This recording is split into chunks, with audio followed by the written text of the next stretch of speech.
Well, okay, good afternoon, everybody, and a very, very warm welcome to this Caabu briefing. It comes, of course, at very painful times as we witness what is going on in Israel and the occupied Palestinian territory, in particular at Gaza. And all our thoughts right now, of course, are with those who are suffering on the ground. It's really awful to behold. I'd ask all those on the Zoom call to please, if you would, mute. I'd be very grateful for that. We have people who are joining us, of course, on YouTube. And we're going to have a Q&A, so people on the Zoom call can put in questions there. I'd be very grateful if they could do that. We are giving priority today because to members of Parliament and journalists in this, for I hope understandable reasons, but it is, we wanted others to be able to join and hear from our four really great speakers today. So we're really proud of our lineup of speakers today. They're all speaking to us from the ground, from Israel, Jerusalem, the rest, and Gaza. And we always try to give prominence at Caabu to people from the region, and never more so than now, and particularly Palestinian voices who all too often have not been given a platform. It matters a great deal. And, so I think this lineup reflects that. And they're also experts who have very kindly given their time, not just today, but in the past, to Caabu parliamentary delegations. We've done also with Medical Aid for Palestinians. And we're really appreciative of that. And we're going to start today with Laila Barhoum. And if I may say so, we're really particularly grateful to Laila because she is speaking to us from Gaza. She's the policy and campaign officer with Oxfam. And really has, she lives there. She has endured, what every other Palestinian in Gaza has endured for the last 9 days, but not just those 9 days, in all the years of blockade as well. Laila, you're really welcome. I think it would be wonderful to hear from you in your own words what it has been like for you, for Palestinians in Gaza in recent days, and what you're hoping from the international community. Thank you. Thank you for having me. It's a pleasure to be here with you. And I will answer your question, but maybe to start, I want to say how last week should have looked like. Last week should have been the last days of Ramadan with Eid celebration. It should have children eating chocolate, us getting worried about eating too much sugar and celebrating as families. And instead it turned into memories of grief and loss and sadness and fear, the same memories that we are still living every single day. Maybe just to give you a sense of how our day starts, we sleep at dawn and we start the day after a couple of hours of sleep. The first thing we do is we check our social media feeds so we make sure that our friends and family members are still talking and feeding into. This is how we know they are still alive and unharmed. The first thing we print in our phone, in our mobile phone is, thank God we are alive. So to make sure that people on my work know that we are doing that. It's a chain that we have been doing for 9 days now. We go to sleep not knowing if we're going to wake up next morning to tell everyone that we are asleep. And I have been receiving immense support from outside, the very welcomed one. And some of them asked me to keep posting on Facebook and social media so they can know I'm still alive. And this is the reality we have been living and in every single round of escalations. People are getting displaced every hour. Houses are still destroyed. Innocent lives are still lost. Airstrikes still happen. Same scale from day one until now. Nothing has changed. We are still living in this severe feelings of not just fear and horror, but disappointment that we are moving into the second week and nothing still yet happened. We haven't seen any strong call for ceasefire. It's still ceasefire news are still dealt with as rumors here. And this is the loss of hope we are feeling. The situation why we are here now is a result of accumulating lack of accountability and human rights violations. It's really important. I want you to ask yourself, How many times did you come to a similar briefing, sat in a similar hearing with the similar meetings, and you heard the same messages every single time? What would be changing, according to my opinion, is the scale of the destruction, the loss that we are seeing, the new numbers that are building up.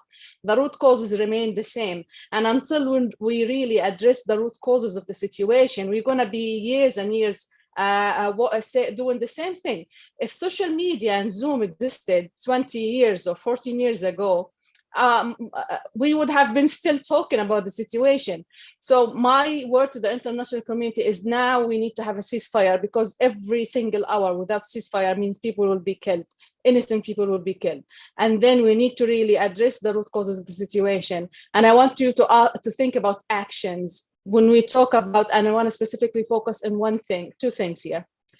Next time we see tax money going to arms deals, to go on to provide weapons to Israel, the occupying power, think of it this way, and this is my personal opinion. Palestinians in Gaza still receive part of that deal, but we receive it from the wrong end of it. We receive it on the dead side of it.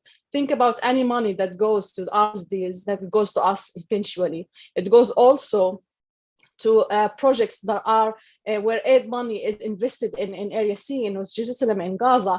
Basically, aid money that the governments are providing is building the destruction that weapons are destroying. It's really important to understand aid is needed, but it has to come with accountability. It has to come with making sure Israelis pressure to abide by international laws, and they are held accountable for human rights violations. I'm going to end with one line saying, through what I'm doing now, I try to make the world a better place for my nieces and nephews, only because that world hasn't made better for us as well. These are the lost generations we are seeing. For us, it's already lost, and hopefully we can do something for them. Thank you. Thank you, Laila. Really very, very powerful, very, very powerful stuff. And we appreciate that. Just perhaps a little bit more on, what you're seeing in terms of, you were in Gaza, in earlier wars. How does this compare, say, to 2014?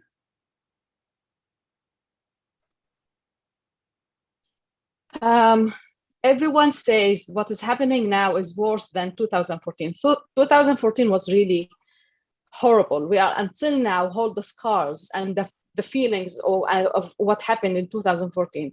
The violence and escalation in 2014 lasted for 51 days. We have relived the 51 days in 1 week. This is how big the situation is. And honestly, every night we wake up and we say this night was the worst night, and we are still saying this again and again. I'm talking to you now, and I'm in south of Gaza, more lucky than my friends who are in Gaza City, who are until now being bombed and they're targeted. It's I don't know, even words are lost for me to describe how horrible what is happening now. And maybe I give you an example how bad the scars are. Every Palestinians who grow up in Gaza and live in Gaza, they have a trauma of big sounds. When I was in the UK, every time I hear a plane walking by for a whole year, every time I would think there's going to be a rocket, I'm going to be killed. And now, more than before, we ask everyone, don't close the doors heavily, don't drag chairs, don't close windows heavily, because this reminds us there is a rocket coming. This is how bad it is. That reminds me of Syrians who've come to London and said very much the same thing after the war on Syrians. And just staying with you, because I'm conscious how lucky we are to have you at the moment. And, wearing perhaps more an Oxfam hat on, what have you been able to assess is the damage to civilian infrastructure within Gaza, et cetera, and the impact that this bombing has had in terms of fuel? We have a question from Graham Morris on that about the Gaza power station and electricity, water, et cetera, sanitation, health and education. How is that looking? I mean, it looks terrible from the outside, so I can only imagine. Okay.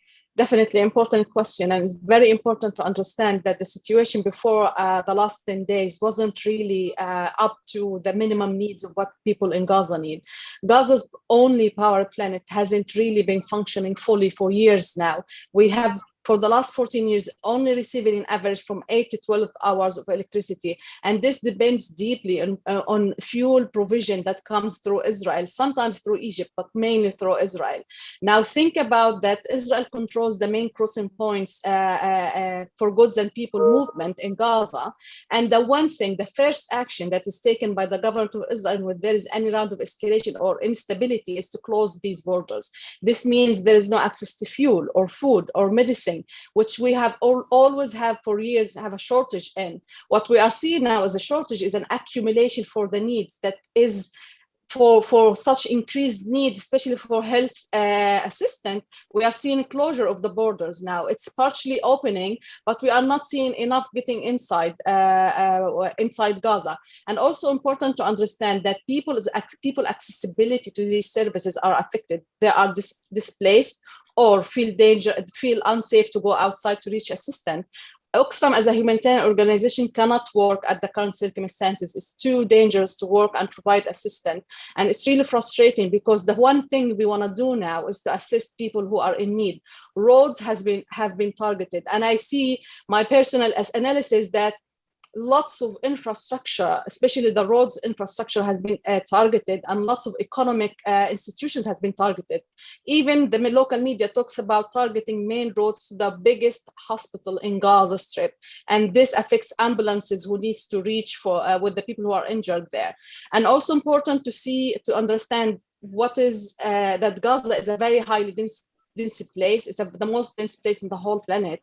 And every time there is a targeting, there is a big radius of impact. So there is lack of provision of services from the beginning. It's really exacerbated now. And what we are calling for is not to go back to the status quo before this. We need to go to full opening and full access for people's movement and and goods movement. We should provide humanitarian assistance and aid, but we need to start thinking about flourishing economy and allowing people to live in dignity. We shouldn't we are now 80% of the population in Gaza depend on aid. They are very smart, educated people who just want to be part of a flourishing economy. And going back to the status quo is not going to help that. Thank you for that. And we've got lots of members of parliament on the call today listening to you. One of them is Chris Law, and he's just asking if you can share any information you might have on the buildings and projects and communities, I assume they've been destroyed, that were built with international aid. I don't know if you have any assessment on that. But... Definitely, there is still more for us to do for assessment, but to give you an understanding, what are the buildings that has been targeted? We are talking about schools, education institutions, and we are talking about clinics. The COVID-19 testing has stopped for 3 days now because of the destruction of one of the clinics that provides testing for COVID. The vaccine rollout has stopped because people can't reach it. So there is a different infrastructure that has been targeted. It includes also needed infrastructure for wash services. That's why people don't receive enough water resources. So we would want to collect more information in that, but to make sure that there are UN buildings, including UNRWA buildings, that has been targeted. One of them is a training center in Gaza City that has been targeted. And the problem is that these schools are the one place that people go to when they are displaced, and they don't feel safe going there anymore. So we'll collect more information in this, but these are the things that has been targeted, in addition, of course, to houses, and in addition to apartment buildings and news offices. Course, and it's extremely difficult to gather information in such circumstances, and thank you. And I think it's very striking that in this particular bombardment that there is the pandemic as well. I mean, so when the health services are hit, catering for COVID will be so much harder.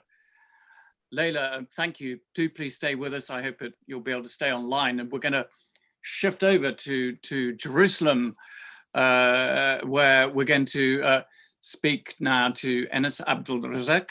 She is the Advocacy Director for the Palestine Institute for Public Diplomacy. It's an independent Palestinian organization. She's also a member of Al-Shabaka, the Palestinian Policy Network, both of which institutions I highly recommend. They're full of incredibly bright Palestinian thinkers, academics, and writers, all of whom I hope you'll follow. So Inès, welcome. Thank you as well for joining us, because you know things in Jerusalem have been extremely tough as well. I think one of the things I would love to hear about, and I think is intriguing, is how Palestinians have come together as a result of what has happened in Jerusalem. We saw the general strike yesterday across all of historic Palestine, how young people are getting really mobilized in this sort of way, and how it really started, in Jerusalem, Sheikh Jarrah, and how Palestinians are gearing up for the coming weeks. Yes, thank you, Chris, and thank you to Caabu again for inviting me. I think it's important to remind that what is happening in Gaza and what Gazans are suffering once again is actually has started this time because of their solidarity and what was happening in Jerusalem. And I think we can't continue to detach or fragment or think think about Palestinians in a divisive way, whether it's the West Bank or Jerusalem or Gaza or the Palestinian citizens. I think there has been this narrative, right, that each place obviously has their own challenges, and clearly now in Gaza we're all our eyes, and we're like on the phone all the time with our friends in Gaza to try and make sure they're okay. I don't think we can say they're doing well. And so thank you to Laila as well, which is always a pleasure to see. And so the way it started, again, I would say, if we go back to the latest round of events, are linked to what has been going on since 1948 and then 1967 as a second, with the annexation of Jerusalem. And the people, I think what has been critical is the mobilization of the community themselves in Sheikh Jarrah. The mobilization of young people in the community and the community speaking out on social media. And I think there is a sense right now for all Palestinians that all of what we can do is speak to the world, regardless of how emotional that can be, how exhausting that is. And basically, you have people like Laila and all the people in Gaza who are, again, they have to just survive against the bombs. And in Jerusalem, people are fighting against ethnic cleansing, and they've been, drowning in legal lawsuits for the past years. Yet we have to, put a face, and we have to speak to the world, because otherwise we're not really seen as of interest or as legitimate. Usually we are asked to, sit down with Israelis, all the respect to Dani. But again, it's like, I've been asked so multiple times to speak alongside an Israeli just so my voice could be heard. And I think that's hurtful. And I think at least for once we see Palestinian voices, in the media and speaking out. So I think that's at least a silver lining in all the tragedy that's happening. And, we have to basically prove our humanity and prove that we deserve rights like anybody else. So we're not only, fighting oppression, but also we need to speak up and justify why we're doing so. And in Jerusalem, I think there is multiple factors at play. Sheikh Jarrah is obviously, again, a neighborhood that has been fighting against forced expulsions for many years, alongside Silwan, which I think we also forget, has been a bit less in the media. But Silwan is basically 10 times, the threat is 10 times the size of Sheikh Jarrah. You have families who are, again, battling settler organizations backed by the municipality and by the courts and by discriminatory laws that basically want to kick them out. And I think it's clear that for me, all the mobilization around Jerusalem, and obviously combined with what happened in Ramadan, and with violent settler groups, chanting death to Arabs, and all of that combined, I think has revealed what all Palestinians in one way or another are battling, which is they live in a state that's not made for them. The state of Israel that's controlling effectively everything between the river and the sea. They're controlling Israel, obviously, but also Gaza under blockade and the occupied territory with a PA or Palestinian Authority that has very limited autonomy and no sovereignty. Palestinians are battling against a state that is basically telling them you are born a security threat and a demographic threat. And so you're basically told that this country is not for you, the city is not for you. And especially in Jerusalem, because we have to realize Jerusalemites, they live under Israeli system for since 1967. Effectively, there's really no Palestinian official presence in Jerusalem. And the young people, they face the police every day, Israeli police. They are, they pay the taxes to the municipality that is ignoring them, is abandoning their neighborhood, is ghettoizing them. And there is much more unemployment in the Palestinian, population in Jerusalem. And so obviously all of this, there is obviously an anger. I think there's an anger and determination for Palestinians in Jerusalem, but also Palestinians in the West Bank who live around settlements, Palestinians in cities that cannot have permits to go to Jerusalem. So all of this, I think, has been really a recipe for Palestinians to uprise again. And when we say Palestinians, I think clearly this time, I think it has crystallized around Jerusalem and then spread to Gaza and to the Palestinian cities in Israel and the West Bank, because Jerusalem represents so much of what annexation is, the system of apartheid is, colonization is. So it's really a beacon of all of these discriminatory policies and what the Israeli state is trying to do. And so I think, it's really amazing also to see that with social media, we've been able to talk to each other, coordinate, organize, or simply just, hear each other's voices or push each other to be out there, to speak out. And I think this is where this is what has, I think, helped lead to the strike and to the, I think, general strike among all Palestinians. Palestinian youth clearly want political change from within the Palestinian system, but it's clear that Israel and the international community also are more in favor of a status quo. And the PA and Israel are, the PA at least is more accountable to the US and to Europeans than with their own people. And I think there is right now what we see is just an organic, mobilization of people who literally are just trying to fight for their rights. And there is literally just very much of a solidarity among all Palestinians wherever they are, and trying to break that deliberate fragmentation and that deliberate separation put in place by Israel. And so, especially with Jerusalem, it's crystal clear that without accountability for years and decades of violating Palestinian rights, human rights, or international law, etc., there will be no change. And so, again, I think the focus on, the tactics used by the oppressed, this or that, will not make us move ahead. We have to see the reality as it is, because if we don't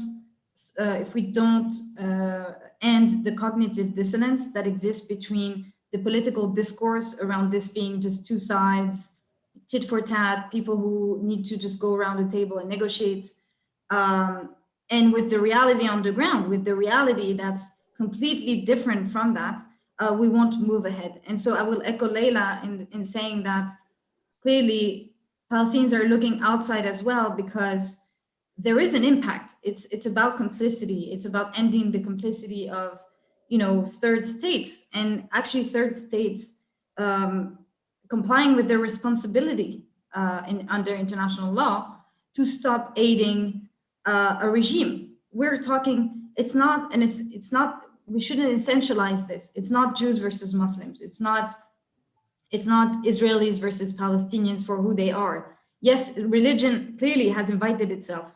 Religion is instrumentalized. Politics is instrumentalized. Identity is instrumentalized. Racism and race is instrumentalized. But it still remains a political and colonial conflict.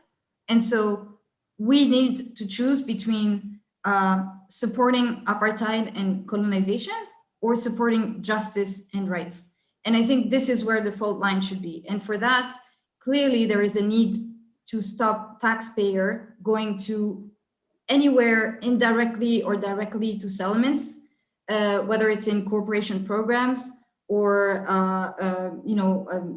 ensuring due diligence of enterprises, banning trade, again, direct or indirect with the settlements, and clearly end military, any military trade with Israel, because this is what allows them to, fund human rights violation.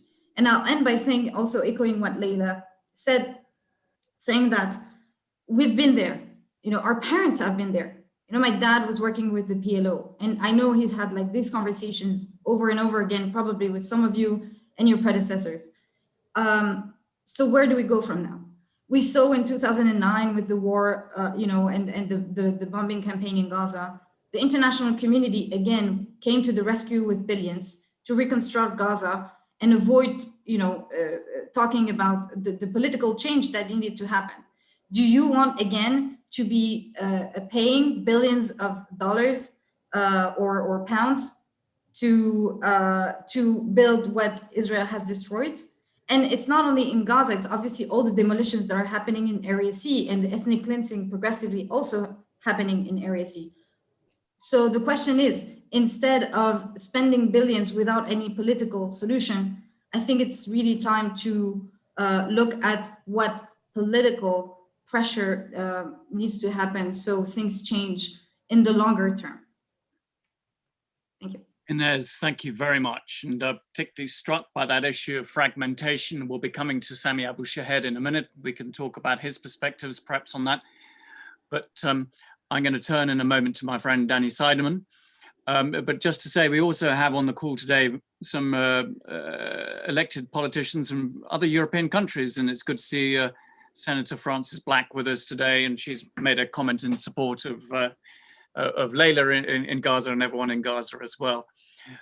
So I'm going to turn now to Daniel Seidemann, and Danny is an old friend who has really, I think hardly anybody else has ever covered Jerusalem in quite such comprehensive detail as he has, and its trajectory over the years. He also has been very kind to brief many of our delegations. He's by training an advocate, and he's also briefed many of the negotiators in the past, but I'm not sure what joy is having into sort of persuading the Biden administration on changing its position on Jerusalem. Danny, welcome. Give us some of your insights, if you will, as to why it all kicked off in Jerusalem. Why Sheikh Jarrah is not just a little real estate issue over a few houses and so forth, as certain people within the Israeli government have been trying to put out. Thank you very much for joining us. Thank you. I'd like to begin by sending what might sound lame, but special greetings from Jerusalem to Laila. In the years that I've been working on Jerusalem, I have felt a special bond between the residents of Gaza and Jerusalem, and not only East Jerusalem.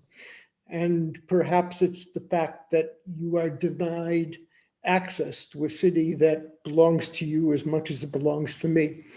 I can't imagine what you're going through, but it's important that you know that there are those on the Israeli side who very much identify with what our government is doing and inflicting upon you. It's not an accident that this began in Jerusalem. It was not only predictable, it was predicted. We saw this coming, and we warned about it with a great deal of futility. There are many complex issues on the agenda between Israelis and Palestinians, but two of them stand out. I call them the radioactive issues. One is the question of Haram al-Sharif al-Aqsa, the Temple Mount, the status quo, and the other are the questions of refugees and displacement. And the reason that these are so powerful and so radioactive is because they touch to the core identities of both peoples. Both Israelis and Palestinians define who they are in terms of Jerusalem and Al-Quds. And maintaining the geographical integrity, the religious integrity of Jerusalem is a critical part of the city. And both peoples, and again, this is not whataboutism, I'm not making light of anything. Both peoples are refugee peoples who have a traumatic refugee past. And I, as Israeli, it's been very painful. It's been a long process for me, have to recognize the pain and the trauma of the Nakba. And in the weeks and months preceding the eruption of violence, we've witnessed what Inès has mentioned. It's the fragmentation of East Jerusalem socially, politically, and geographically. It's an Israeli attempt to denationalize the Palestinians of East Jerusalem and deprive my Palestinian friends and neighbors, what is so dear to them, their identities. And it's about the marginalization of Palestinian and Muslim equities in Jerusalem. And these have been distilled both in Haram al-Sharif, the Temple Mount, and in Sheikh Jarrah. And both of these resonate. They're far more than the limited geographical space they seem to indicate. The status quo on Haram al-Sharif, which protects one of the few spaces in Jerusalem that is devoid, or at least has a muted occupation, where there is autonomy, where in the past, the integrity of the site was maintained. The status quo has been so eroded, so much that it's crumbling, maybe it's collapsed. Denying Palestinians in Jerusalem, in East Jerusalem, but also beyond, and Muslims throughout the world, elements of their core identity. I'm already thinking about the day after, and I'm just wondering, how the hell do you begin to rebuild a status quo? Because it's essential. It's not a solution, but it's essential. And it's in shambles. And cries out before this, help maintain this delicate system before it blows, and they fell on deaf ears. But the events in Sheikh Jarrah are no less powerful. I might annoy people on this. I've been working on settlements for 30 years. Israel moved 220,000 settlers to East Jerusalem on lands that we ripped off the Palestinians. 24 square kilometers, 1/3 of the privately owned land. But In order to do that, we did not engage in large-scale displacement of Palestinians. I know the exceptions. I know the Mughrabi quarter, and I cite them. And I know that there are individual Palestinian families in Silwan and on Mount of Olives and in Sheikh Jarrah that have been targeted. But we have not engaged in large-scale displacement. And Inès is entirely correct. For the first time since 1967, this is happening in Sheikh Jarrah. It's not about a family. It's about a community. It's about a neighborhood. It's about two neighborhoods. It's about the Shimon HaTzadik neighborhood, but it's across the road in Harun. And it's not only about Bat al-Hawa in Silwan, it's about Al-Bustan. And for the first time in 1967, we are targeting communities, and we're harnessing all of the powers of the Israeli government in order to take properties away from Palestinians, largely Palestinian refugees from 1948, and turn them over exclusively to biblically motivated settlers. Now, this isn't happening everywhere in Jerusalem. It's not happening in Beit Hanina. It's not happening in Sur Bacher. There are other problems there. Please don't misunderstand me. It's happening here because this is not random.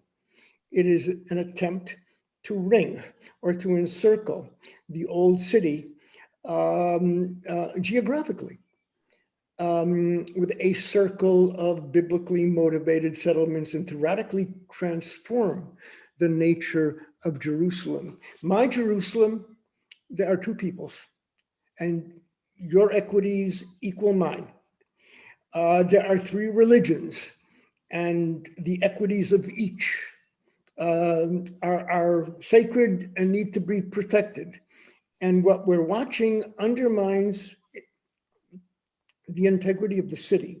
But beyond that, it threatens the victims of the Nakba in 1948 with another Nakba. This is, this was described by the Israeli Foreign Ministry as a real estate dispute. Are you kidding me?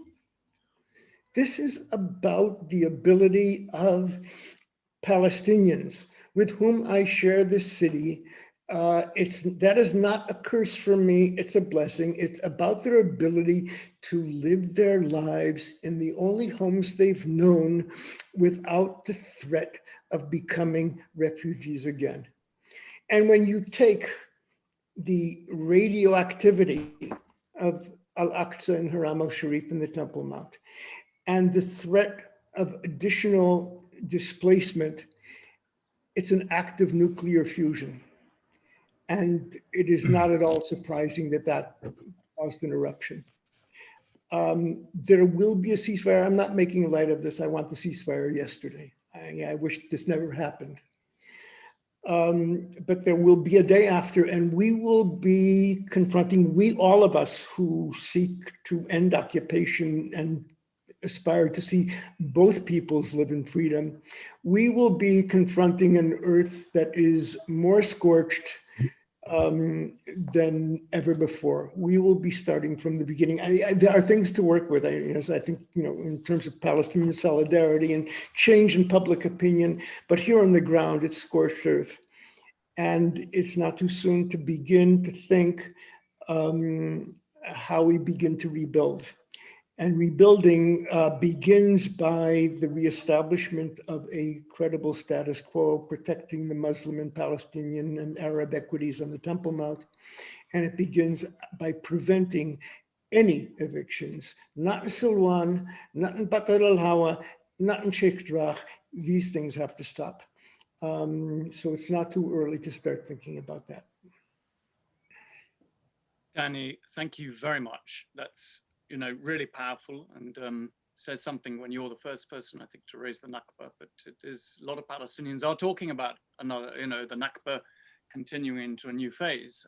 It's absolutely true. It's now my great pleasure to welcome Sami Abu Shehadeh to speak to us, to address really what we've seen going on inside Israel for Palestinians in Israel. Sami is when I met him, he gave me a very nice tour of Jaffa, which I thoroughly enjoyed and remember very fondly. And with Richard Burden, I think, who is also on the call. And Sami is now elevated to new great heights as an elected member of the Knesset as part of the joint list. And I hope, Sami, you'll be able to sort of enlighten us as to the mood, the feelings about everything that's going on. And really, I mean, you know, it's different to Gaza, of course. I wouldn't wish to compare, but it's still very heartbreaking to see what is going on. So, Sami, it's all yours. Give us a sense of what it's like for Palestinians inside Israel now. You're muted, I'm afraid.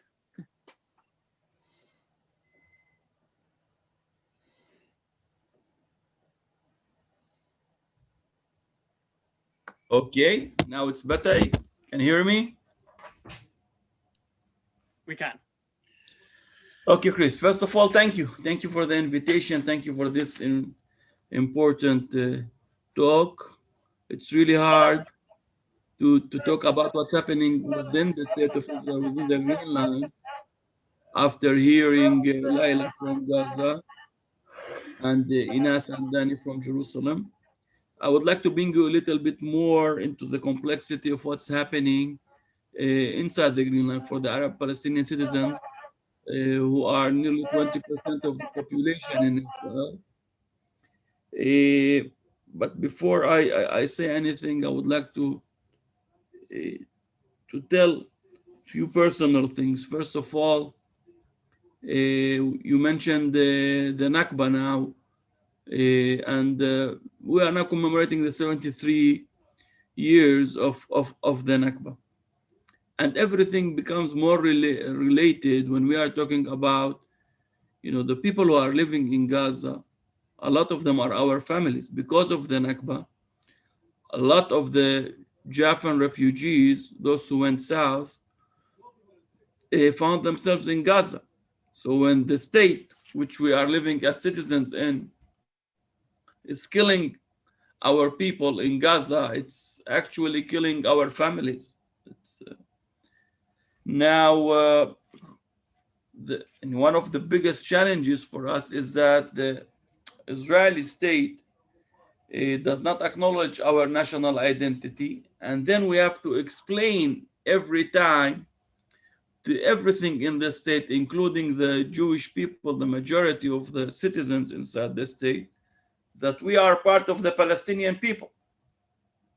That then when they are attacking the prayers in the Al-Aqsa Mosque, they are attacking us. When they are destroying Gaza, they are destroying our people.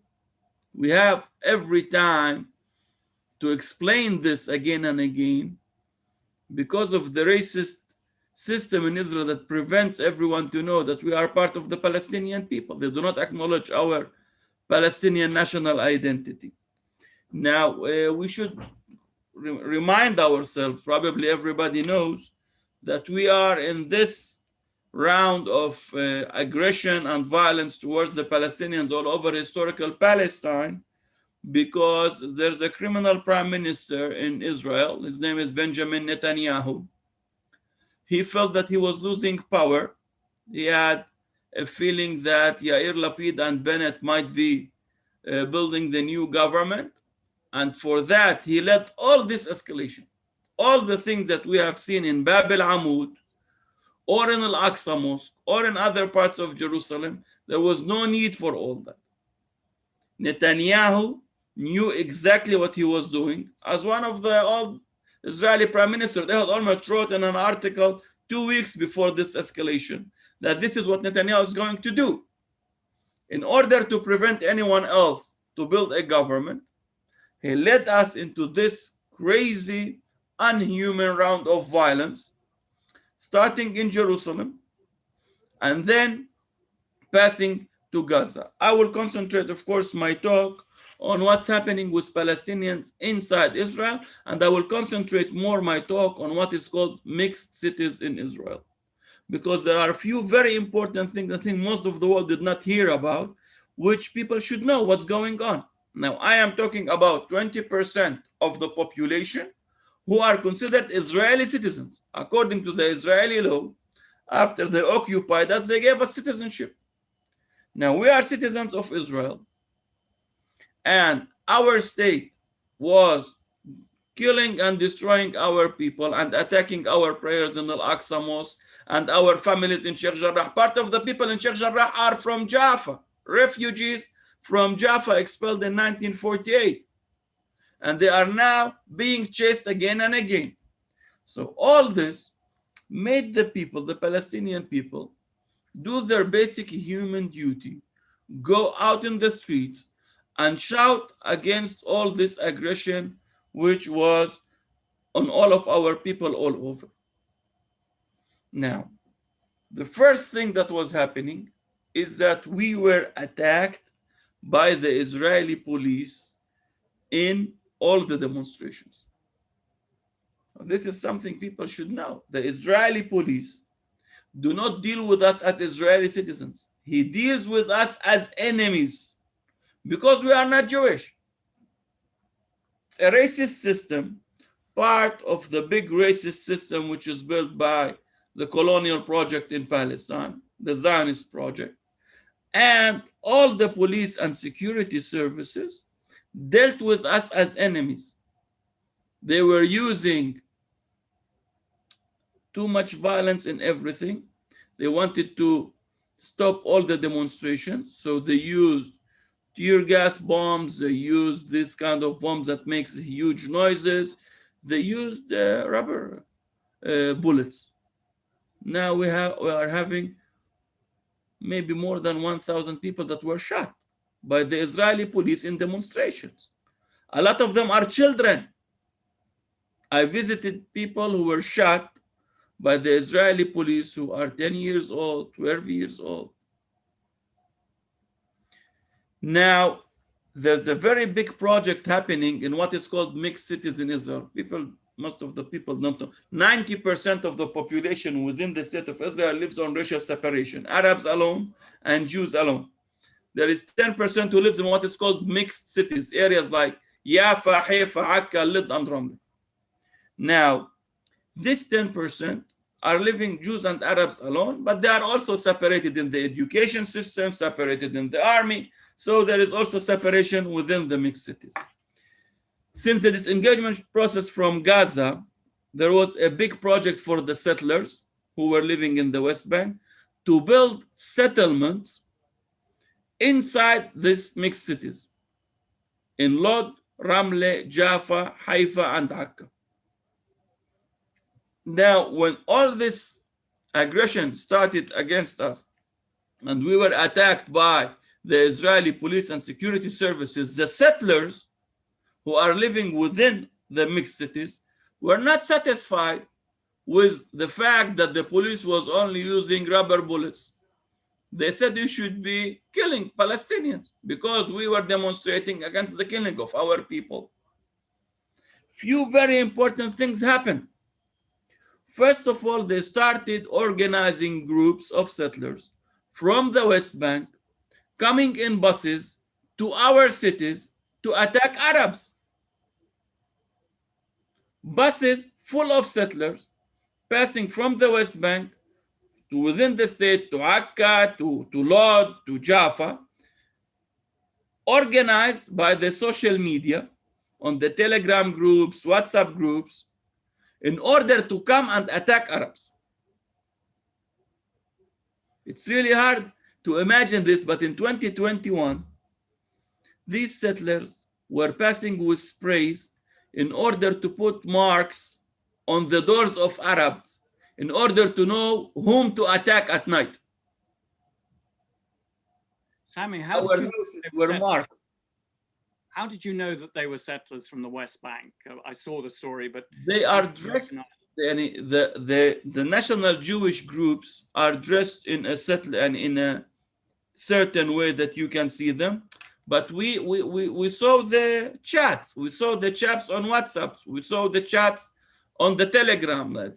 The chats were also sent to me. They wanted also to kill me and to attack my family. So part of the chats came to me also. We saw them. Now, not just that.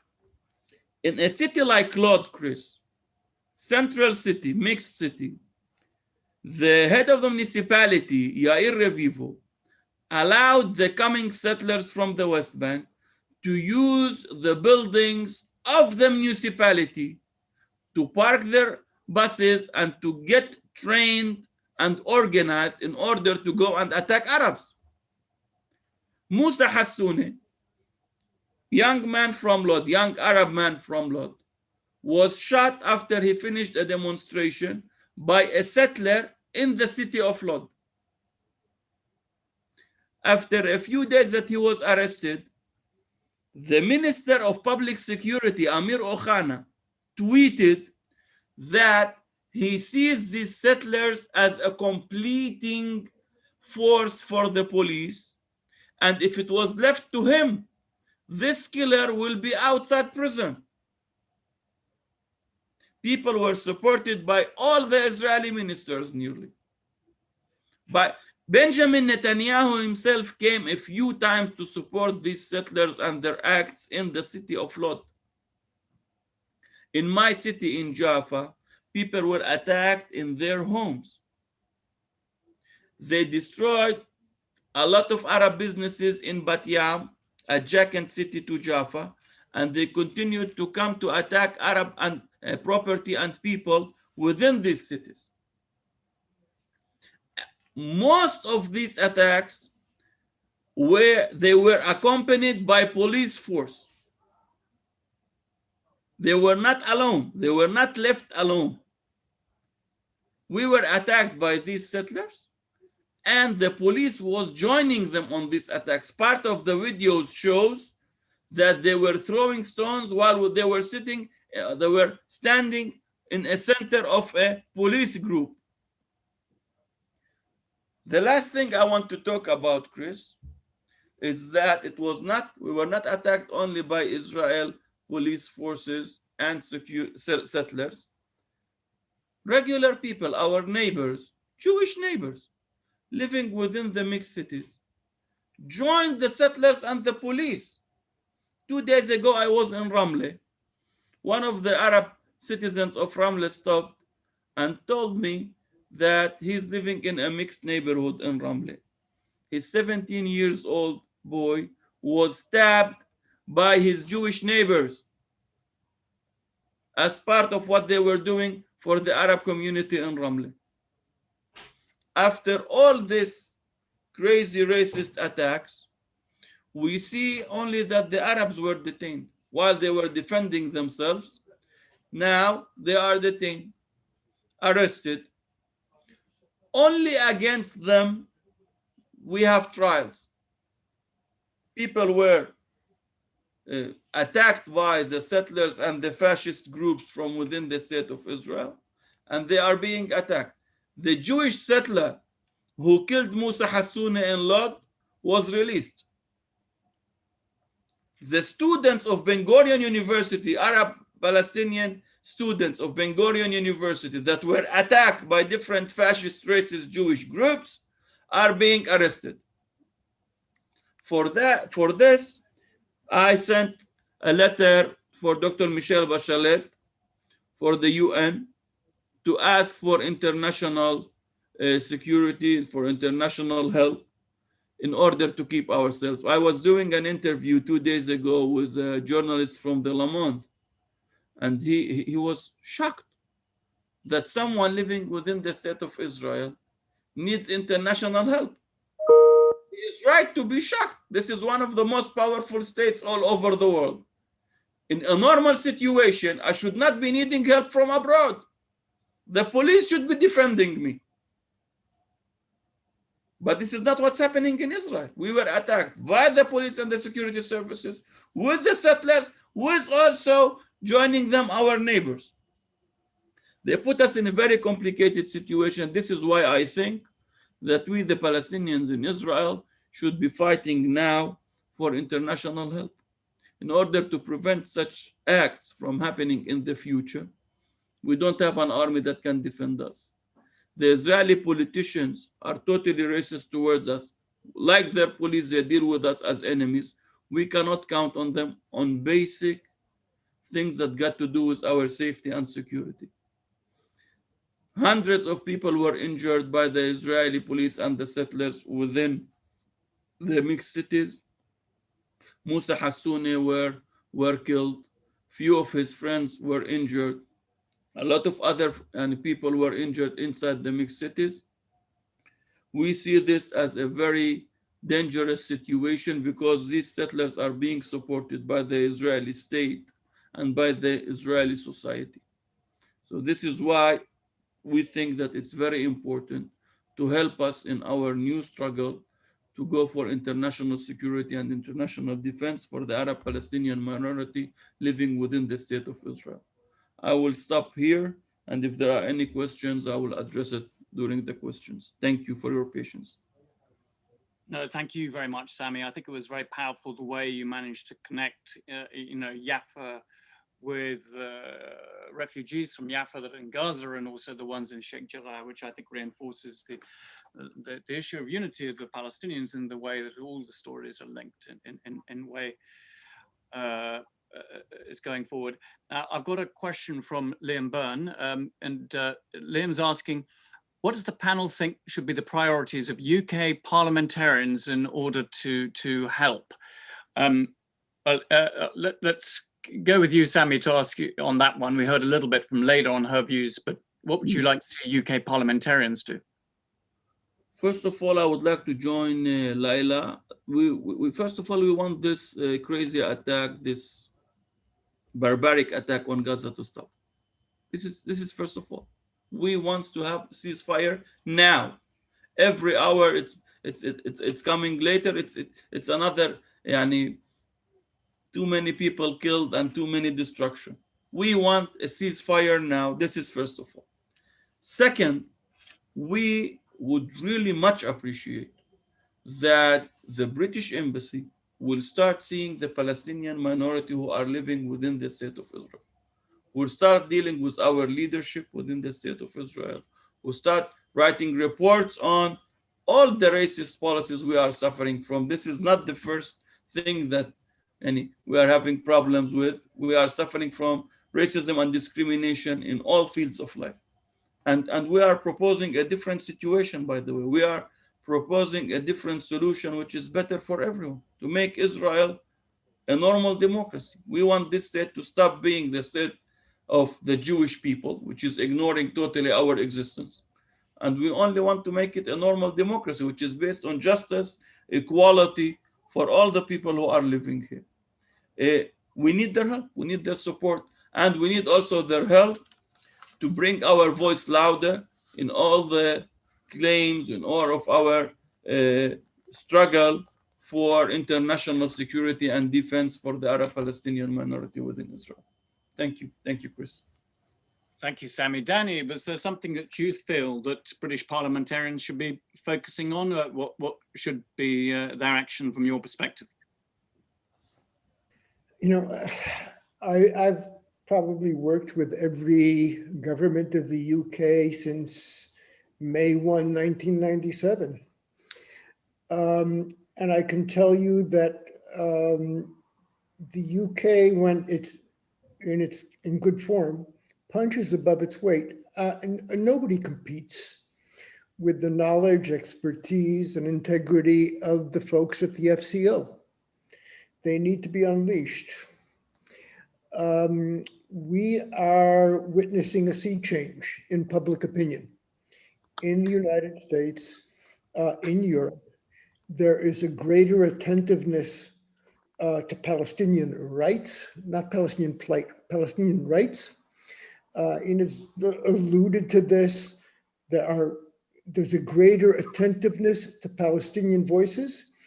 I would hope that the British parliamentarians, with whom I very much enjoy working when the opportunity presents itself, will be a transmission between an enlightened public opinion, more enlightened, and the British government, the Foreign Secretary, whoever that may be and whatever party it may be from, give them breathing space to engage. The UK has been terribly important to us on the ground in this conflict and in illuminating what this is about. We need you guys, and the role of Parliament is extremely important. Thank you, Danny. I could heartily agree with that, and we should certainly try to mobilize them in that vein. Inès, just coming to you, I mean, you mentioned a few things earlier on, but just as a thing, as we have MPs on the call, what would you like them to be calling for? Thank you. I think what Danny said important about reconciling discourse and narrative with reality, I think is obviously very important.